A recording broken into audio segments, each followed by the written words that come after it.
আলী, আলী কি কমা আলী মরে গেল তো আমরা সবাই আবার বিপদে পড়ে যাবো, বাড়িতে আবার পুলিশ আইবো। ওর লাশ আমরা রাইতের অন্ধকারে জঙ্গলে ফেলাই দেবো, তারপর আমরা কিছুই জানি না। মহিমা সত্যি করে রাখো, আলীর সাথে কি করছস?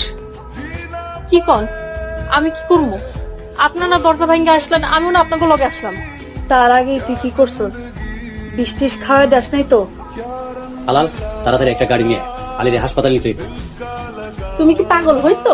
এই মরারে হাসপাতালে নিলে তো পুলিশ আমাকে সবগুলারই বাঁধবো। খালা, ওনার তো কিছু হয় নাই, উনি মরে নাই, ওনার হসপিটালে নিয়ে চলেন, উনি ঠিক হয়ে যাবে। চুপ, একদম চুপ। তোমরা কেন খামা খাই এই অসহায় মায়ের পিছা লাগতো? বোঝো নাই না? ঠিক আছে। তোরা কি করতেছ? এই আপনি কি করতেছেন? সারা মানে আরে কি করেন? দরজা লাগান কেন? খালু,